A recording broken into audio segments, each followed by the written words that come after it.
Okay, speed light options on your Fuji. Apparently people are really confused. I keep getting tons of emails about this.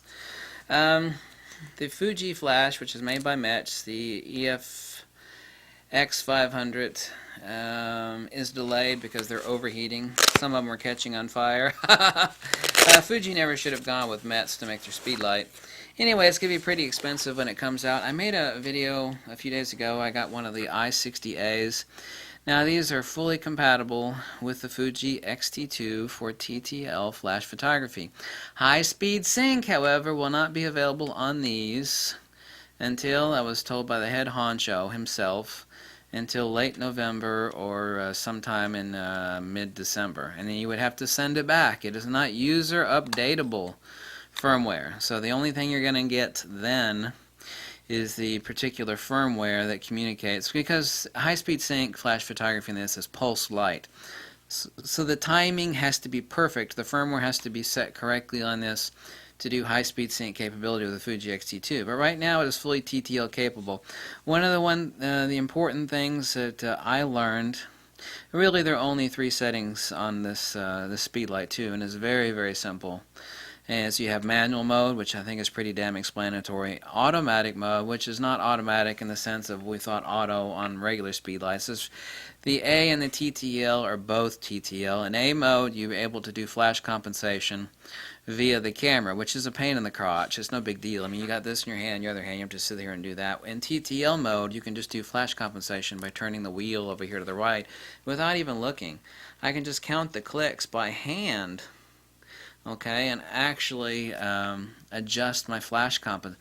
That part of the speed light is absolutely magical. I absolutely love the piss out of it. I'm going to wait for the high-speed sync version to come out here in a month and a half and likely buy a second one. One thing that me and every other person that knows a lot about speed light, and I know a lot about speed lights, a lot. I've got nearly 50 speed lights, believe it or not. I know, right? Every professional photographer, they love the simple speed lights. It's not that they're stupid, they don't know how to use like a really complex speed light like the SB910.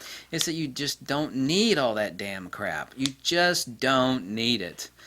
And the only true professional photographer I've ever seen that uses all the frou-frou and superfluous crap, and it's because he's paid by, and I love the guy, I'm not putting him down, is because he is Nikon's only real sponsor. Nikon has one true sponsor, and that is Joe McNally. He's the only person I've seen that actually uses the frou-frou and crap on like an SB800 or the 900 or 910 or the new SB5000. By the way, Nikon don't make none of their speed lights in Japan anymore. They're all now made in China. And that pisses me off. Trust me, that really... Same price though. Same price. Way to go, Nikon, on that one. So I will, now these are $339, their guide number is 60, obviously. You can take a full power pack, like I have over here, my Quantum Turbo, and actually recharge or direct flash power through the power pack portal, which is important because all the batteries in the world aren't going to solve your issues of cycle time. People think, well, I just have to bring enough batteries, I can... No, you can't do it. Additionally continuous high and continuous low is no difference as far as TTL flash photography with this and the Fuji X-T2. You're literally, I think it's like 4 frames per second. It's a little under 4 frames per second. Boom, boom, boom, boom, boom. It's not that fast. Now, much faster still, ironically, and this confuses people, and this is why I have these old damn speed lights, and I can also do this with the SB900, 910, is that just using pocket wizards, now the flash Q triggers won't work because continuous high, continuous low means sending out transmission pulses very rapidly, and since they run off watch batteries, they don't have enough power to transmit that much that fast. The recycle time on the flash Qs is a little under a second. So I use pocket wizards with these old speed lights. I can crank this, as I showed you in many videos, crank this up to continuous high and drop serious power very fast in burst mode. Ram! Out of the speed light with the X-T2 wirelessly shooting in continuous high. There's no chance in hell of doing that. Continuous low or continuous high on the Fuji X-T2 and the I60A, you're only going to still get the camera will only cycle. You can have this in continuous high. The camera will only cycle it at roughly a hair underneath 4 frames per second, according to my count. And that's not really an issue, but it is if you want to get some, a lot of shots in a very brief period of time, which is why I have these old damn speedlights. One of the many reasons why I have them. These are also made in Japan, and they were made better. They just don't make crap like this anymore. They just don't.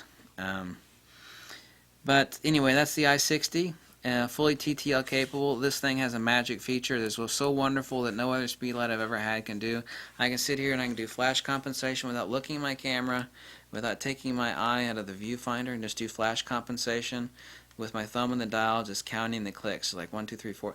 I hit it, do it the other way, so I can do really fast flash bracketing. And that is excellencia without removing my eye from the viewfinder. The I60 is a winner.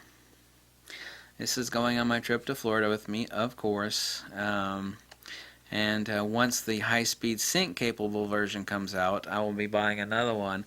I will be forced to buy the new Fuji Speedlight when and if it ever comes out in late November, just the fact that I'll have to have it to demonstrate. The only additional thing that it will do that the Nissin will not do is a lot of frou-frou and BS. This one's also better. When the Air Commander comes out sometime in December, that you can actually do full radio communication, linking primary speedlight to remote speedlights. That'll be wonderful. Yeah, the only additional thing that's super expensive $450 speedlight from Metz for Fuji will do is like red eye reduction, just a lot of frou-frou crap. It's the same thing with those expensive speedlights that I have, the SB 900, 910, and 800.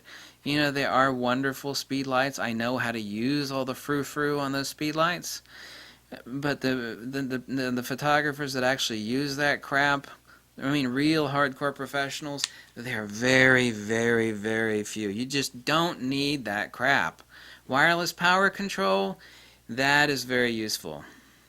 Most useful thing I have on these professional studio strobes is wireless power control. All I have to do is take a light meter reading, adjust my power output, right there, then just start shooting. So that's very important. But so far as wireless TTL, that's a puss feature for puss people. It is. It's just a puss feature. You don't need wireless TTL. Anybody that talks about wireless TTL doesn't have a clue in hell. They want something that they absolutely don't need. They don't know why they need it, but they just think they need it, and therefore they must have it, even though they don't need it. It's just BS. Just don't need wireless TTL. Don't give a damn about it. Never needed it. Never will need it. Wireless power control? Yes. Wireless TTL? No. Total BS. Total absolute crap. No, no, no, no, no, no, no, no. Don't need that at all. Don't even want wireless TTL. People that say you need wireless TTL or that it's an awesome feature, anybody that says it's an awesome feature that you need wireless TTL or they want wireless TTL, they don't have a clue in hell. They just don't. Yes, I know more about that than you do, and I definitely know more about that than they do. I sure as hell do. Said the fat guy with 48 speedlights has been selling speedlights and handled more speedlights than God. Yes, I do know more about that than you do. So anyway, that's a lowdown, lowdown on the I60, I60a that just came out from Nissin. Absolutely wonderful. Is it a bit too expensive? Yeah, it is. It is extremely well made. It's actually made better than the Japanese-made speedlights, which aren't made anymore by Nikon, so the quality is incredibly high. Metal hot shoe, there's even a metal hinge on the battery door here, as you can see right here. Ultimately, all speedlights are polycarbonate and metal, and there's a big capacitor right here, and they're all xenon tubes, so you got a warranty on it. They're all going to break at some point. But this speedlight is definitely worth it because of this magic feature of being able to change the flash compensation. So the I60a is an absolute winner. Love it to death. It is definitely a winner. I don't know what I did with the dome for this thing. I don't know where I put it, but I know it's somewhere. Whatever. I'm always losing stuff. At least photography stuff. Thanks for watching. Catch you later. Bye.